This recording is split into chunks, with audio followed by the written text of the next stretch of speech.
Okay, Brian. Hey, thank you so much for being here today. Hey, it's great to be here, Jesse. Thanks for having me. Yeah, I appreciate you taking the time and excited to dive into some questions here. So let's just dive right in. Um, let's start off just so the listeners can get a good understanding. What got you into the recruiting space?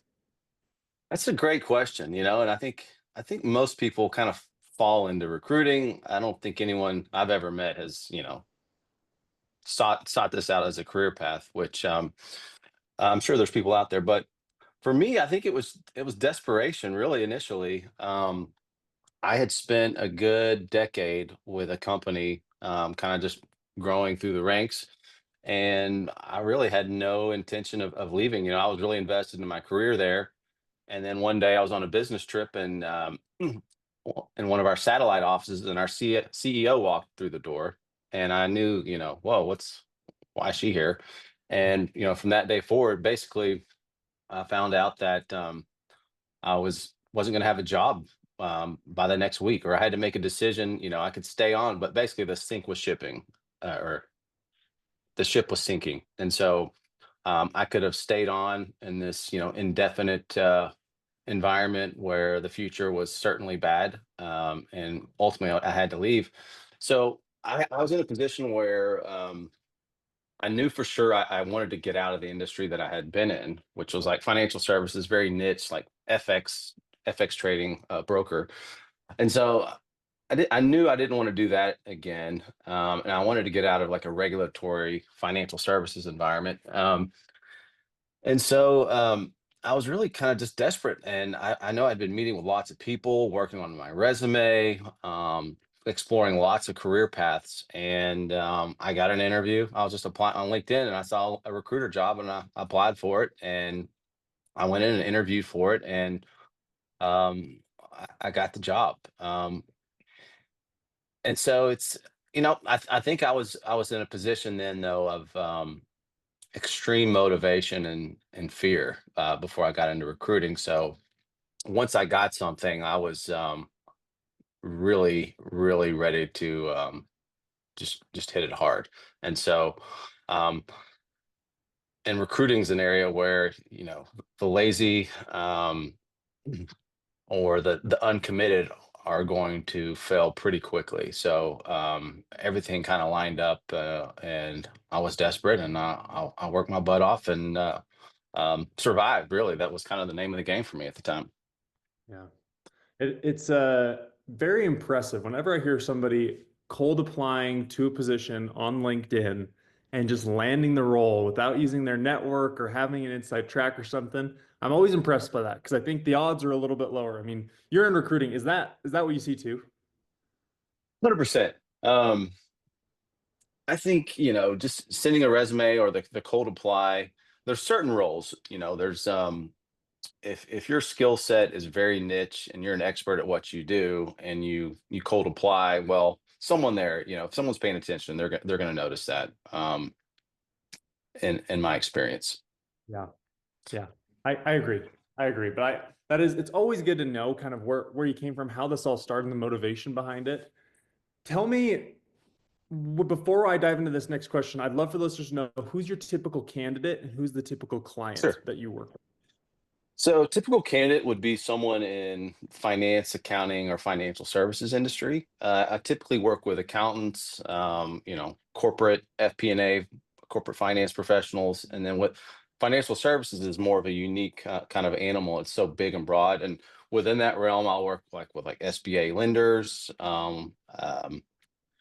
credit funds, private equity firms. So there's all sorts of kind of different firms and opportunities within the financial services space. But that's a good snapshot. So I would say finance, accounting, operations, and like sales professionals within financial services. Perfect. Perfect. Okay. What what advice would you give to executives in the finance, the accounting sectors that are looking to make a career move today? I think going back to my first question, I think that was a big lesson for me. Of I spent 10 years really not looking at other opportunities, not applying for other jobs, not networking, not trying to grow or see what else is out there. And so I think that's the biggest lesson that I took from that, and that I would tell people, is that it starts now. And even if you're in a job you love, and you think you're going to be there till you retire, you should never stop investing in your relationships and in yourself, um, because you just don't know when the rug's going to get pulled out from under you. And there's many factors out of your control, that you always need to be proactive and just thinking, how marketable am I? If I lost my job tomorrow, who would I be calling first? And, do I think I could land an interview? And if you don't have quick answers for that, and people in your network that you can talk to, that you think can help you land that job, you're behind the eight ball. And if and when that time comes, it's going to be a rough transition, as I experienced. Yeah. I I bet some of the listeners today, or that are going to be listening to this, are thinking that I asked you to say that, because say this all the time, and it's so true. I mean, if you get laid off, or if something comes out of the blue, rekindling relationships and people in your network and getting to know them that you haven't talked to for 10 years, it's a little difficult, and it's a It is hard. slow burn, right? So Yeah. I appreciate you saying that. And I we're seeing that all the time, right? I always use the analogy of kind of, if you've got, if you're on a road trip, you're going to know where your gas stations are. You're going to know when the gas light's about to pop on and when you need to fill up. And treating a career just hoping that you never run out of gas is a real risky game to play, in my opinion. So I appreciate you saying that. And there's another question I want to ask you about. So in today's job market, it's changing a lot. What should executives prioritize when searching for new opportunities? So let's say either they put it in the past, and they haven't been networking, or they did start networking, but what should they prioritize today? I think a good one, like specificity. I get so many generic outreaches from people, or even when I have, like, sometimes I'll do a job ad for something, and I'll get 20, 30 identical template from, LinkedIn will have that template, that will fill in the blanks for you and be like, I'm interested in this opportunity. Um, so I think you just have to realize, the competition that's out there, and empathize with the hiring manager and the recruiter. So if it's just like, hey, my background's in, you know, SaaS or whatever, I've got 10 years experience doing this, and I'd love to connect with you and talk about, I see you're a recruiter. Um, for the jobs, usually the hiring managers, there's a specific problem, specific experience that they're looking for, right? Someone that's been in this industry and they've solved this particular problem. And I think the problem with resumes, I just have a hiring manager now giving me feedback about someone. Um, a lot of the people don't share what specific problems they solved, right? What their specific contributions were in the resume. And that's what moves the needle, and that's what's going to get you hired. Is if I mean, let's say you're not an expert in something. Well, what do you have specific experience doing, automating this process, right? We all have to start somewhere and build from that experience. And if you're going to get hired for something, it's going to be some specific experience or achievement that you've done in the past. And so lead with that. If you're reaching out to a recruiter, hey, Brian, I'm one of the, I'm an expert in this. And as a recruiter, that's going to grab my attention. Not I've got 30, if I have 30 messages and they're all the same generic template. Hey, Brian, I'm a controller or whatever, and I'd love to connect sometime. And, um, time is my most limited and valuable um, commodity that I have. And I have to be very selective where I invest my time, because it's, if I don't make placements, if I'm not getting new job orders to work, I don't, I'm not getting paid. So I have to be very selective. And so just be very strategic, I guess, in your outreach with people. Um, I would say is a quick answer. Or Yeah. um, No, that's perfect. And honestly, this is going to sound so random, but it feels like personal random connection there. My wife is selling a dresser right now, right? okay. And on Facebook Marketplace or online, you say, "Hey, is this available?" And you just get 100 messages. Is Oh this yeah. available? Is this available? And that's what I feel like recruiters experience a lot. They send the generic message right to you, right to Brian's inbox, and then nobody's thinking. It's just mass spamming every Yeah. recruiter out there. Hey, I'm a controller. take a look at my information. And then we just had a guest last week that was talking about, if you're going to sit with a recruiter and then give an hour spiel about everything you've done and you're not going to be focused on what you can do, man, like you're just, Yeah. praying in the wind and hoping that somebody's going to get an understanding what you can do. Do you have an And idea? and the other thing too, if you're really long-winded with a recruiter, that recruiter in the back of his mind is going to be thinking, do I really want to put this candidate in front of my client? Are they going to sit there and talk for an hour when, and talk about irrelevant things in the interview? Because we all have limited time. So I think that's the biggest thing. Have empathy to the hiring manager and what everyone else is looking for, and just be aware of the market. Every I think role and skill set, there's a market for everything, and you need to just be honest with yourself about how many other people can do this job, or what skills or experiences do I have that are unique and limited that could be valuable to someone out there. Oh, yeah, I appreciate that information. Let's dive to this next question I was thinking about, and it's what key trends are you seeing in finance, financial services, recruitment that executives should be aware of? That's a great question. I think the key trend right now is it's definitely an employer's market where the crazy job market we saw a couple years ago post COVID, where I was working with candidates, and some candidates would have 3, 4 offers, within a week. Those days are behind us, and they may come back again, they may not. Um, what was your question? But the other trends I would see, companies are always trying to save money, automate tasks and stuff. And there's always new technologies, new ERP systems, new, reporting tools for like finance and accounting. So I think the smart candidate is focusing on their specific niche in their industry. What are the tools that their accounting department is using, and maybe no one there's an expert on. So I've seen a lot of success from people mid-career going back to get their MBA or getting certified in whatever the latest tool is, and then those people quickly stand out compared to everyone else. Um, for those employers that are looking to implement that solution and they need someone that's got experience or a certification. So Yeah, um, perfect, perfect.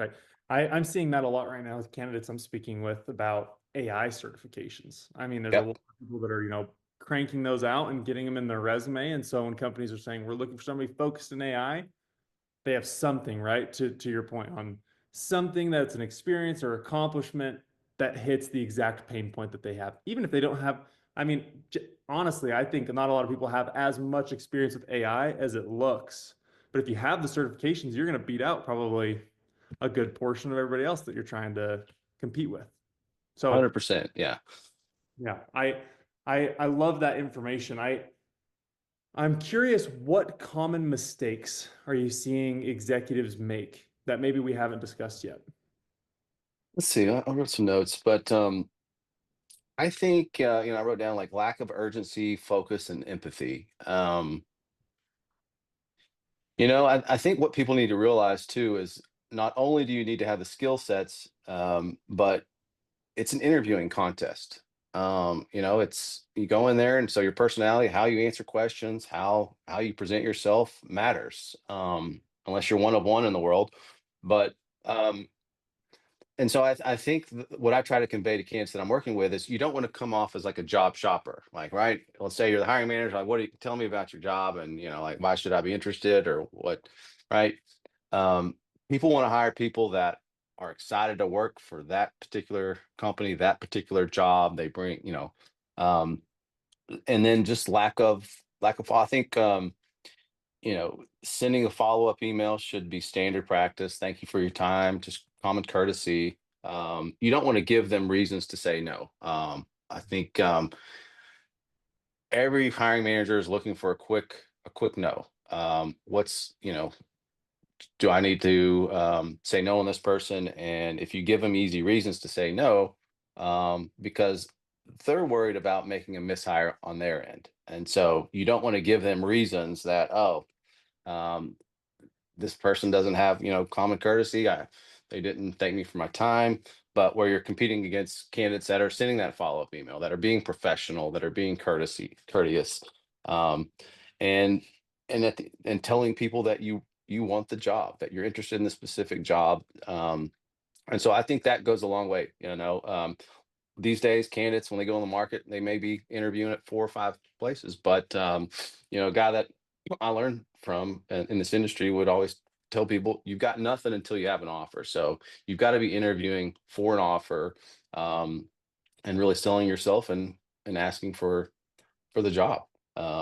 So Yeah, it's really kind of, if I'm thinking about it all right, I mean, it's really kind of tying it all back to it's an employer market right now, right? I mean, I just went through an interview process of hiring a new member of our team, and the people that I interviewed that didn't know anything about our company is an instant yeah, turn. bye. Yeah, Yeah, it was why are you taking the time, right? Are you just doing this for the salary? Because if they're just doing it for the salary range, then that doesn't seem like a loyal employee that I'm going to have for a long time, right? And so I think that's so important for people to understand, and I think people are really used to having it be the candidate market, and now they're going in trying to get people to sell them why they should work with the company. The company's like, I've got all the power, and I'm not going to talk to you again. yeah, So yeah. And I think another thought that I would share is I get so many people that just reach out to me all the time. With a resume. But I've got thousands of resumes, and I'm representing not a piece of paper. I'm representing a person. I want to know about you. I can't sell a piece of paper, but I've got relationships. I can go to bat for a person that I'm working with that takes the time to tell me about themselves. So I think a recruiter can be your best friend if you handle the relationship appropriately. um, and then I think another common trend that I see from time to time is that candidates just crash out. They get frustrated, and the recruiter, they take out all their frustration on the recruiter. I messaged someone the other day who's applied for jobs with me before, and I forgot to update the template to change the first name. So it's like me saying hi John instead of Jesse. right. And I got this message of just all these, cuss me out basically for using the wrong name. And it's just like, so I think attitude management is, especially in a tough market, you've got to have attitude management, and you've got to maintain those relationships, and not cut off your own foot. And recruiters can't get you the job. They can get you in front of opportunities. They can get you access to opportunities that you're not going to get to on your own. But maintain those relationships, and don't be stupid. Yeah, yeah. I mean, it's really just treating people like human beings, and Yeah. now this is your job, right? I mean, the same we experience the same thing at our company with, clients. The difference between having a client that says, "Hey, thank you so much for the work you're doing," and they already paid for the service, right? They're going to get everything. They could either treat us like garbage or they could treat us like a friend. The ones that treat us like a friend, naturally, anybody wants to do more for somebody that respects the value that they bring, whether it's to the client or to somebody that they know, right? Whether it's a family member. And so I'm really seeing this trend happening a lot. Everybody I'm speaking with is talking about how people are bombarding recruiters, people are bombarding people in their network, asking for opportunities, shopping around, looking for the highest salary, what's best for them. And I honestly think it's a big problem. A lot of Yeah, a lot of candidates aren't realizing. I agree. Yeah, and it's up at the highest levels too. See, I get reached out to from CFOs all the time. But it's like, if I took every conversation from every person that just wanted to connect because I'm a recruiter to see, tell me about themselves, Yeah. I'll be in the poorhouse. Right. So, you know, so I think a little extra layer of thinking and follow through. Some of my best relationships are, maybe they started off as a candidate or client, but people that know how to maintain relationships and check in from time to time, have lunch with a recruiter. But I definitely think, if you're a CFO, you need to have lots of strong relationships with recruiters. The more senior you get, some of the most impressive people that I've dealt with that know how to deal with recruiters have very impressive backgrounds. And I think 100% it's because they know how to to work relationships with recruiters and maintain those relationships. Yeah. Yeah. I appreciate all your information, Bryan. Absolutely. I hope people are taking notes today and applying what we talked about. How can people find you? Let's say there's a candidate, a Sure. client, somebody wants to talk to you, whether it's they want you to place somebody or whatever it is. How do they find you? What's the best way to reach you? A few ways you can find me on LinkedIn. My website is fletchersearch.com. My email is brian@fletchersearch.com. So if you want to reach out, do so. But just like I said, I love to work with people that are really good at what they do or who can communicate why they're, what's unique about their experience and what value does it bring to an employer, right? That's the information that I need to get you interviews, and I'll go to bat and work all day long for you. But I need to know um, who I'm working with and what you bring to the table. Perfect. Thank you, Bryan. I appreciate it. Hopefully we can You have you bet. on as a guest again. But thank you I, for your I love time. that. Thank you, Jesse.